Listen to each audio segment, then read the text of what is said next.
nikmat itu akan selalu ada dalam diri kita. Nah, mudah-mudahan apa yang Allah berikan kepada kita, nikmat-nikmat yang Allah berikan, Allah selalu awetkan dalam kehidupan kita sampai akhir hayat kita. Amin ya rabbal alamin. Bahkan sampai akhiratnya Allah Subhanahu wa taala. Terutama yang dikatakan para ulama dan sedang diamalkan dan diusahakan kita itu nikmat iman dan Islam. Maka dikatakan, Masya Allah, alhamdulillahi bi ni'matihi tatimmus sholihah. Ya Allah, aku bersyukur kepada Engkau, dengan nikmat yang Kau berikan aku bisa menyempurnakan amal soleh. Karena iman inilah Allah berikan kita kekuatan untuk menyempurnakan amal soleh kita. Karena ada iman kita diberikan kekuatan tahajud. Karena ada iman kita diberikan kekuatan sholat sunat duha. Karena ada iman kita diberikan kekuatan untuk senyum di depan saudara. Sampai dikatakan tabassumuka inda wajhi aika shadaqatun. Senyummu di depan saudara adalah sedekah. Saya dalam berbeda akan menyampaikan ada 4 tanda-tanda ahli surga. Ini Pak. Jadi dalam satu maf'ul dikatakan innallaha ja'ala bani adam ala samani hisab. Sesungguhnya Allah menjadikan anak Adam itu 8 tingkah, 8 keadaan, 8 sikap. Arba'atun li ahli jannah wa arba'atun li ahli nar. 4 sikap untuk tanda-tanda ahli surga dan 4 sikap untuk tanda-tanda ahli neraka. Alhamdulillah. Maka hadirin yang muliakan Allah Subhanahu wa taala, bagaimana usaha iman kita ini untuk membentuk sifat, untuk membentuk sifat iman. Bagaimana dalam hadis banyak disampaikan, dibicarakan. Jadi orang yang beriman itu hadir orangnya lemah lembut, orang pemanut. Jadi maksudnya manut, saudara manut. Kalau sini seperti Kang Farhan itu. Ya. Diajak ngalor ya ikut ngalor, diajak itu dia ikut gitu. Tinggal banyak komentar, banyak komentar. Itulah pada orang beriman. Orangnya lembut-lembut. Al-mu'minuna hayyinun layyin. Orang iman itu lemah lembut. Kalau zaman antum seperti onta, suruh naik-naik, suruh lepak-lepak, suruh di bawah tangga komentar, suruh jalan-jalan. Walaupun di padang pasir, subhanallah berjalan. Subhanallah, inilah sifat-sifat iman yang pasti kita usahakan tadi. Bermana dengan kehidupan kita, ya Allah. Kita masih banyak bengkel hadirin. Masih banyak komentar melawan hadirin. Makanya Yusuf sama-sama belajar dengan saya sendiri. Jadi hadirin, manusia ya Allah bisa jalan ini bukan mencari dan bukan memperlihatkan kebolehan, tapi melihat sifat hadirin. Melihat sifat-sifat mulia yang Allah kehendaki bagaimana wujud dalam kehidupan kita. Nanti Allah akan berikan bagi orang-orang sifat-sifat mulia. Dan kemudian saya sudah banyak menceritakan sifat orang dingin, pikir, syukur, sopan. Ini sifat orang beriman yang mulia. Nah, sekarang tambah lagi 4 lagi nanti. Yang pertama dikatakan orang-orang beriman, tanda ahli surga itu yang pertama wajhun malihun, wajah selalu berseri. Dengan siapapun selalu berseri. Bukan karena itu berseri. Bukan karena ada orang cantik baru berseri. Ada nenek-nenek cemberut, bukan. Jadi segera siapapun dia mau menyenangkan hatinya. Jadi, Masya Allah. Baca katakan dalam kitab al-amal, orang yang baik menurut Allah itu ketika melihat wajahnya ingat Allah, ketika mendengarkan pembicaraannya bertambah ilmunya, ketika melihat amalnya ingat kampung akhirat, itulah orang yang baik menurut Allah. Sekali lagi, orang yang baik menurut Allah itu ketika melihat wajahnya ingat Allah, ketika mendengarkan pembicaranya itu bertambah ilmu agamanya, ketika melihat amalnya itu ingat kampung akhirat, itu orang yang baik menurut Allah Subhanahu wa taala. Bukan siapa-siapa. Bagaimana kita sama-sama sampai kita sudah jauh dari keluarga, sudah tinggalkan anak istri, tinggalkan pekerjaan, tinggalkan segala keperluan kita, segala kecintaan kita tinggalkan. Itu belajar mencari sifat yang mulia, sifat muda, sifat yang terpuji. Kita sama-sama orang tempatnya juga sama-sama. Bagaimana dengan datangnya jamaah ini membentuk sifat ansornya wujud, sehingga membantunya, masya Allah, wujudnya kebersamaan, wujudnya gotong royong, wujudnya saling memaafkan, wujudnya saling menghargai, sehingga ketika wujud kesatuan ini akan timbul kekuatan Islam tadi. Bukan pertikaian, bukan permasalahan, bukan meruncingkan permasalahan, tapi bagaimana kita siap untuk bekerja sama dalam menjunjung tinggi agama Allah Subhanahu wa Ta'ala. Ini yang dimuliakan Allah Subhanahu wa Ta'ala.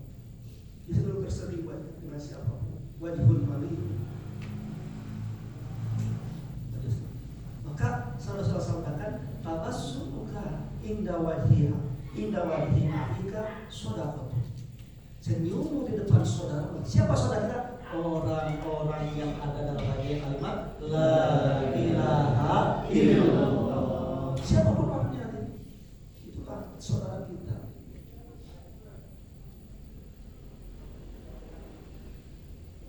Yang kedua dari masalah tanda-tanda orang beriman adalah walisanun fasihun, lisan yang lemah, lembut dan tembus. Ini masalah bicaranya tidak memojokkan orang, tidak menyakitkan orang, tidak menghinakan orang, tidak membuka aib orang, tapi lemah lembut demi bagaimana Islam semua manusia. Lemah lembut bagaimana manusia ingat kepada Allah Subhanahu wa Ta'ala. Lemah lembut bagaimana manusia itu yakin kepada Allah Subhanahu wa Ta'ala. Kepada itulah lisan pasti lisan yang lemah. Ini mesti ada usaha nih untuk kita menghidupkan sebagian berseri. Wah, masya Allah, perlu usaha besar, perlu pengorbanan, perlu bermujahadah. Untuk bertambah tidak mudah. Dulu para sahabat radhiyallahu anhum, masya Allah, untuk mendapat sifat-sifat ini, masya Allah, berkorban mati-matian ada ini. Siang malam berkorban bagaimana iman wujud dalam kehidupannya, sehingga keyakinan wujud dari keyakinan yang benar, wujudlah sifat-sifat iman. Sehingga karena sifat imannya itulah hadirin sampai dunia menerima agama yang dibawa oleh para sahabat radhiyallahu anhum. 2/3 dunia di bawah telapak kaki para sahabat. Kenapa? Karena sifat-sifat iman wujud di dalam diri para sahabat. Ketika datang ke satu tempat hadirin, mereka menjadikan asbab orang mendapatkan hidayah. Inilah. Yang kedua itu adalah walisanun fasihun, lisan yang lemah. Indah dari kalau ini masuk jauh dalam kehidupan kita. Masih jauh dalam kehidupan kita. Maka mestinya kita di dunia ini untuk menyempurnakan sifat, membentuk sifat-sifat mulia, sehingga orang menjadikan asbab kita ini taat kepada Allah Subhanahu wa Ta'ala. Dengan senyumannya menjadi taat kepada Allah, dengan pembicaranya menjadi taat kepada Allah. Inilah yang dikehendaki Allah Subhanahu wa Ta'ala. Sebagaimana maha rahmaniyahnya Allah, jadi kepada siapapun Allah selalu menghargai, selalu perhatian, selalu memberikan rezekinya.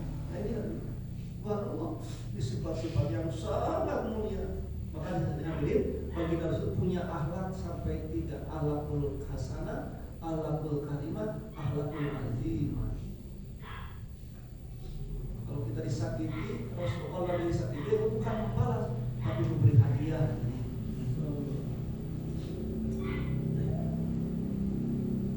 Yang ketiga hadirin, ini yang lebih mahal lagi hadirin.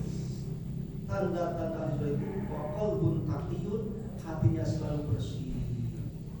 Bersih dari penyakit-penyakit hati, bersih dari kesyirikan-kesyirikan, bersih dari keakuan-keakuan, bersih dari penyakit hati, ujub, riya, sum'ah, takabur, hasad. Itulah penyakit hati hadirin, yang menjadikan terkikisnya amal perbuatan manusia karena wujudnya penyakit hati.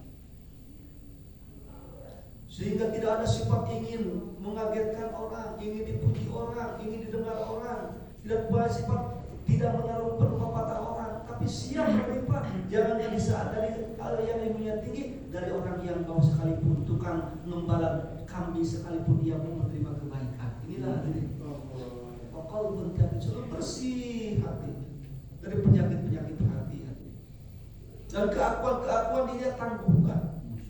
Tidak merasa lebih bisa, tidak merasa lebih tahu, tidak merasa lebih pandai, tidak merasa lebih tua, tidak merasa lebih masalah. Sama-sama semuanya manusia adalah besar kalimat la haula wala quwata illa billah. Bisanya dipisahkan oleh Allah Subhanahu wa taala. Mampunya dimampukan oleh Allah Subhanahu wa taala. Semata-mata lurus hatinya hanya mencari ridha Allah Subhanahu wa taala. Wa qalbun taqiyun, hati yang bersih.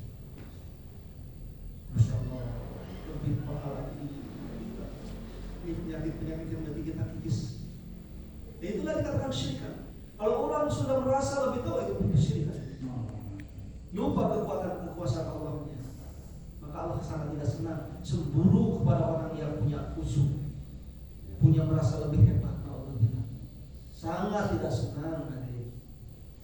Allah senang kepada orang yang punya sifat rasa, masa, dan sudah mengaku atas kelemahan diri. Mari katakan orang yang arif itu alman arofa nafsahu faqad arofa. Barang siapa yang mengetahui keadaan lemahnya diri, maka akan tahu kepada zat Allah yang Maha Kuasa.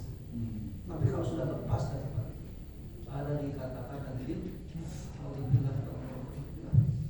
Mari kita sama-sama yuk dalam pekerjaan ini sama-sama belajar membersihkan hati kita masing-masing agar supaya Allah senang. Sebab nanti ada di akhirat ketika kita datang kepada Allah, sampai Allah firmankan yauma la yanfa'u malun wala banun illa man atallaha biqalbin salim. Nanti dalam hari pembangkitan, hari pembalasan, tidak ada manfaatnya anak dan istri kita, anak dan harta kita, malun wala banun, harta dan anak kita, tidak ada apa-apa yang bisa memberi manfaat. Tidak bisa menolong kita, tidak bisa menolong kita. Harta yang kita kumpul-kumpul sampai eman-eman untuk disedekahkan, kita punya sifat bakhil, ya Allah. Hadirin, maka itu nanti tidak ada manfaat apa-apa bagi kita. Maka hadirin, harta yang tidak dijakati, alhamdulillah, jangan karena nanti di akhirat dikubur pun akan menemani kita dan menjadi ular.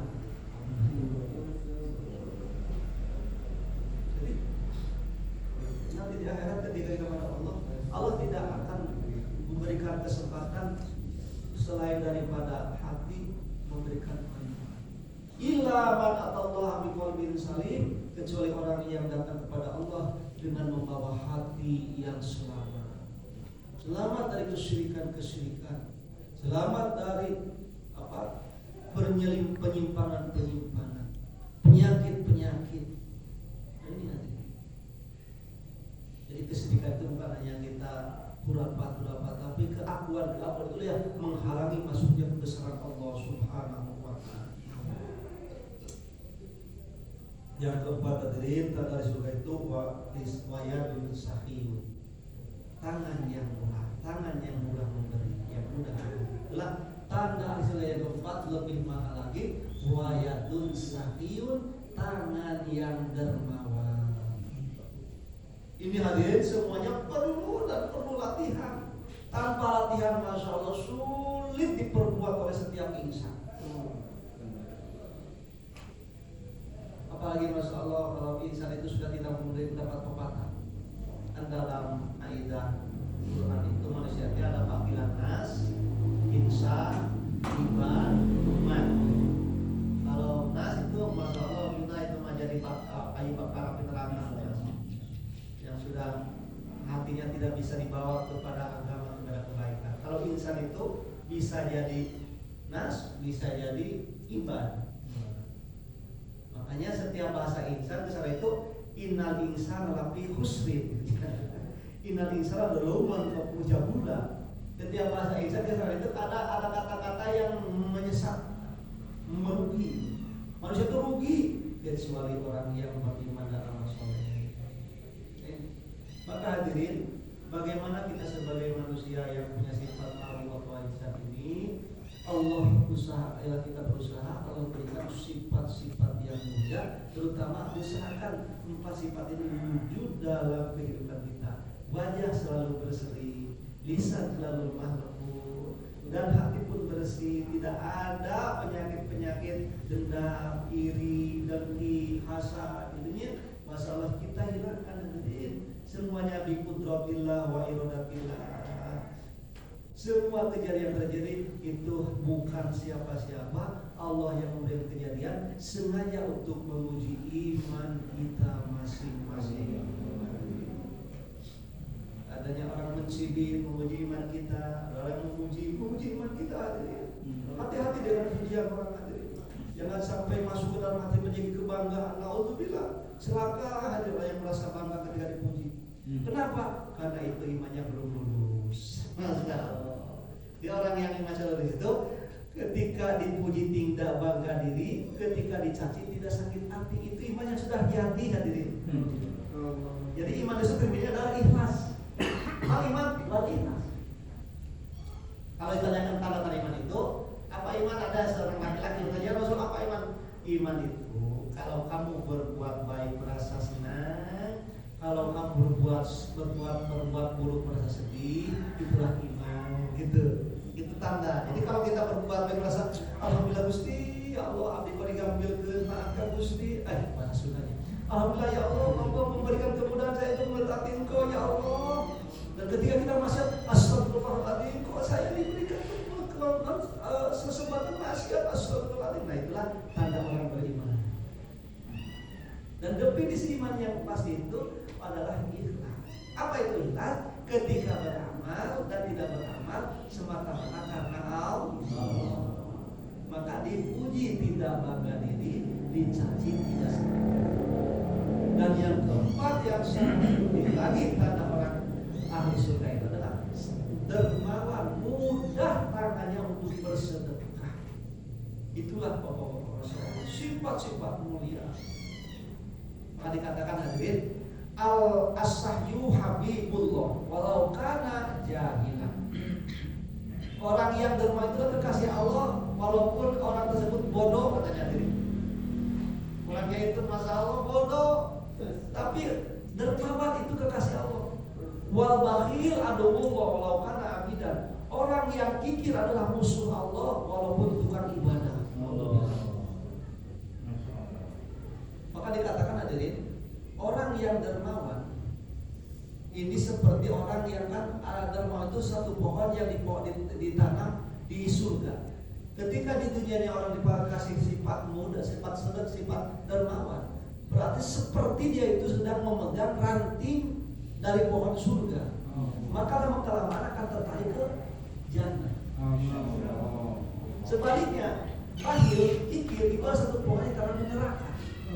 Maka orang yang dia dikasih sifat bakhil itu seperti orang yang lagi memegang ranting dari neraka. Maka lama-kelamaan akan tertarik ke neraka.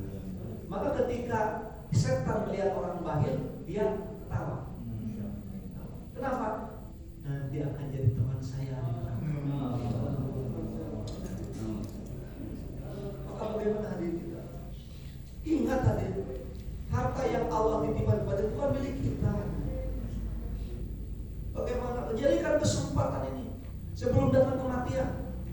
Masya Allah adalah bukan ya ayyuhalladzina amanu la tulhikum amwalukum wala auladukum an dzikrillah wa may yaf'al dzalika fa ulaika humul khasirun wa anfiqu mimma razaqnakum min qabli an ya'tiya ahadakumul maut fayaqula rabbi laula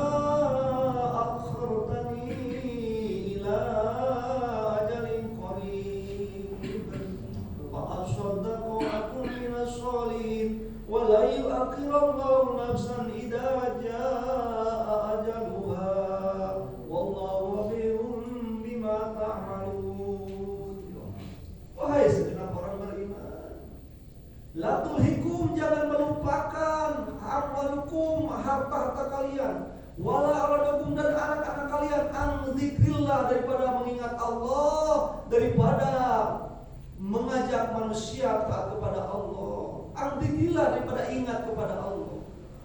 Wa may yaf'al dzalika, apabila kamu lupa karena anak dan harta mengingat Allah, taat kepada Allah, lupa sholat, lupa ibadah karena memikirkan anak dan harta, faulaika hum itulah pekerjaan yang merugikan.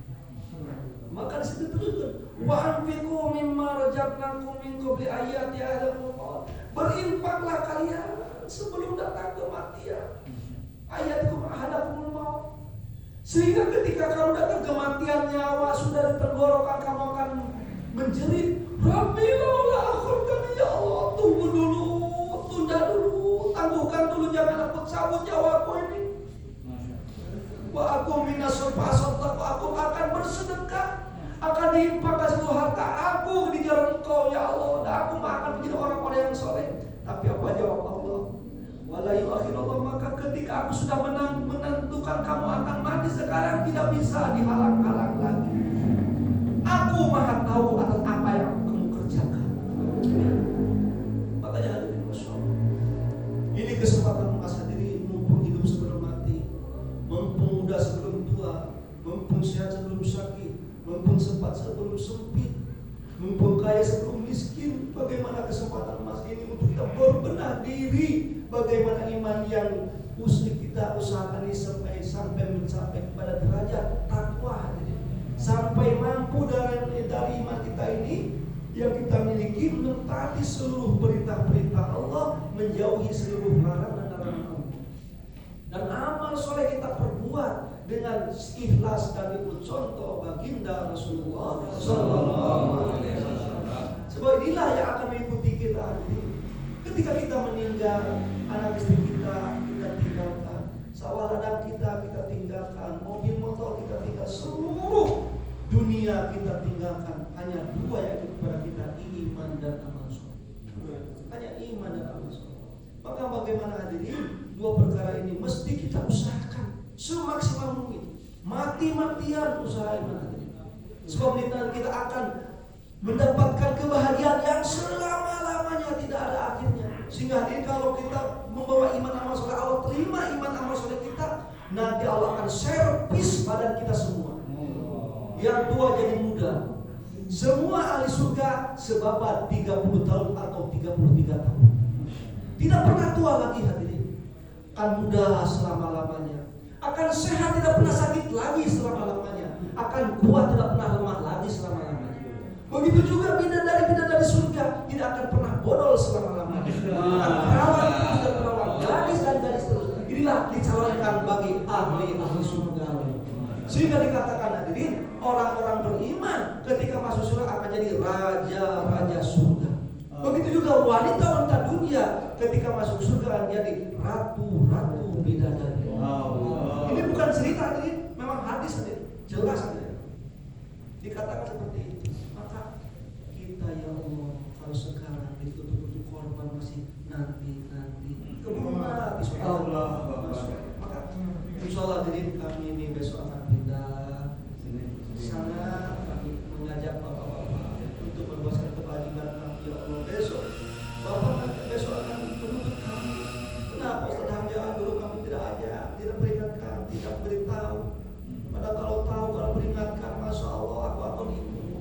Jadi hadirin dikatakan bahkan sehari atau 3 hari, sepagi atau sepetang keluar jalan Allah itu lebih berharga pada dunia beserta isinya. 1 hari di jalan Allah lebih baik daripada 70 tahun di rumahnya. 1 hari di 1 hari. Ada yang mengatakan 1000 hari daripada 1000 hari di rumahnya. Jadi masya Allah, bismillah ini masya Allah, ini adalah tanda-tanda orang yang akan menjelang daripada ridho Allah Subhanahu wa ta'ala. Kenapa? Karena kerja dakwah inilah kerjanya Allah. Kerja dakwah adalah kerjanya Allah. Allah sampai berdakwah hadirin, wallahu yad'u ila daris salam. Allah selalu mengajak pada kampung keselamatan. Wa yahdi may yasha, itu Allah akan hidayah kepada orang yang dikehendaki. Jadi hadirin, apabila dakwah ini diperkuat, maka Allah akan berikan Islam. Sudah janji Allah, ya ayyuhal ayyuhalladzina amanu ittaqullaha wa qulu qawlan sadida yuslih lakum a'malakum. Wahai orang-orang beriman, takwalah kamu kepada Allah dan bicaralah kamu yang benar. Apa bicara yang benar? Wa man ahsanu qawlan mimman da'a ila Allahi wa 'amila shalihan. Tidak ada perkataan yang lebih baik daripada mengajak manusia taat kepada Allah. Inilah yang dikatakan ketika kita iman dan takwa, berbicara yang benar, janji Allah yuslih lakum a'malakum. Jadi syarat utama ingin diislahkan oleh Allah 3, iman dan takwa. Jadi iman harus sampai kepada jalan takwa. Sebagai firman Allah tadi saya sampaikan waktu di rumahnya Pak Haji Marzuq, ya ayuhan nasu ubudu rabbakumul ladzi khalaqakum wal ladzina min qablikum la'allakum tattaqun. Wahai manusia, bertauhidlah kamu kepada Allah yang telah menciptakan kalian dan orang-orang sebelum kalian agar supaya kamu bertakwa kepada Allah. Maka iman yang kita miliki bagaimana meningkat kepada peringkat takwa. Apa itu takwa? Imtisalul awamirillah wajtinabun nawahi. Iman yang dimiliki oleh kita sampai kepada kita mampu mengamalkan perintah-perintah Allah, menjauhi larangan-larangan Allah. Ini baru iman dan takwa. Setelah itu tidak cukup di situ supaya Islam. Wa qulu qawlan sadida, berbicara kamu yang benar. Tidak ada perkataan yang lebih benar daripada orang mengajak taat kepada Allah. Nah ini hadirin. Wah, kalau sudah 3 ini diperbuat hadirin, jadi Allah yuslih lakum, Allah akan islahkan diri kalian. Wa yaghfir lakum, Allah akan ampuni dosa-dosa kalian. Maka setelah itu Allah vonis, wa may yuti'illaha wa rasulahu faqad faza fawzan 'azima.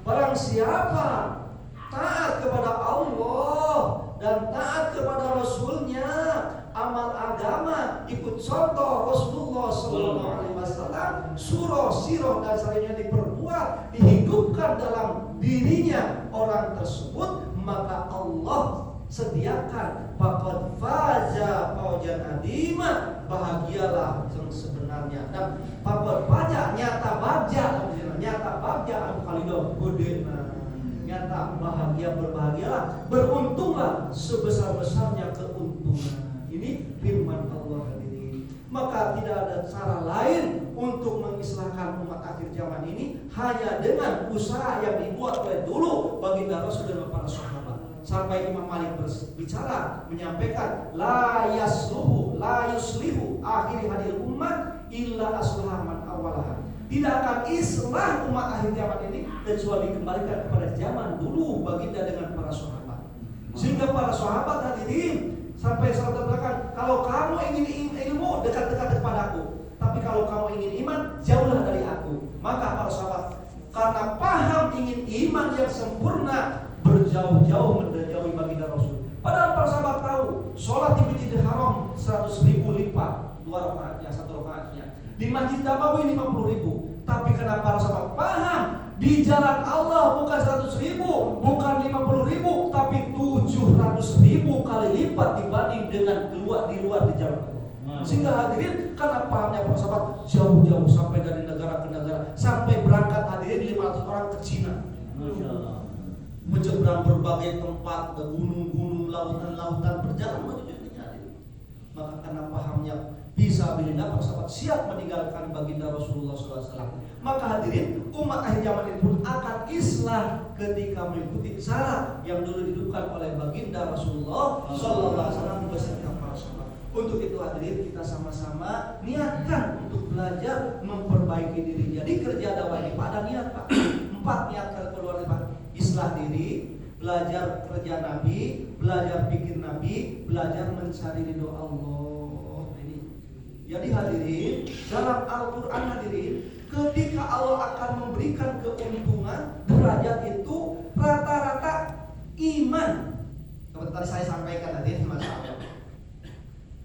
Dalam satu keterangan surat An-Nahl Man amila sholihan min dzakarin aw unsa wa huwa mu'min falanuhyiyannahu hayatan thayyibah. Barang siapa beramal soleh, entah laki-laki atau perempuan dan mereka beriman. Bahasanya beriman. Bukan wa huwa alim, bukan. Bahwa orang itu berilmu tidak, tapi huwa mu'min hadirin. Jadi ketika orang itu beriman, ada harapan besar Allah akan pandang. Jaminannya iman hadirin. Maka ketika Abu Bakar Siddiq pertama masuk Islam, apakah disuruh ngaji? Tidak hadirin. Apa yang berbuat? Wahai Rasulullah, apa yang berbuat setelah aku masuk Islam? Yang kau berbuat apa yang berbuat, yaitu mengajak manusia iman kepada Allah. Maka hadirin Allah Subhanahu wa taala, betapa pentingnya perkara iman. Maka para sahabat jauh-jauh dari baginda Rasulullah sallallahu alaihi wasallam. Nah sekarang hadirin sudah didatangkan jamaah ke setiap daerah, rombongan daerah, sengaja Allah kirimkan untuk memberikan peringatan kepada umat-umat Islam. Sehingga besok akan datang ketika kita disodorkan ke hadapan pintu neraka. Alam yatikum nadhir. Apakah dulu datang kepada kalian orang yang memperingatkan? Maka jawab kita, qalu bala qad ja'ana nadhir. Kan tenang, tentu dulu datang kepada kami yang memperingatkan. Tapi pakadamlah kami membohongkan. Wa qulna dan kami berbicara mana engkau Allah tidak menurunkan seperti itu. Illa kalau kamu itu kecuali dalam kesesatan. Maka dituduhkan wa qalu la kunna nasma'u aw naqilu ma kunna fi ashabi sa'ir. Dan berbicara di hadapan malaikat-malaikat itu si orang-orang yang mau masuk neraka. Padahal kalau kamu dulu mendengarkan dan mengikuti kami tidak akan terjadi seperti ini masuk ke dalam neraka sa'ir. Ini hadirin. Maka sekarang Allah kirimkan utusan-utusan dari berbagai daerah ke berbagai daerah, ke berbagai tempat, dari negara ke negara, dari kampung ke kampung. Ini sengaja untuk bagaimana memberi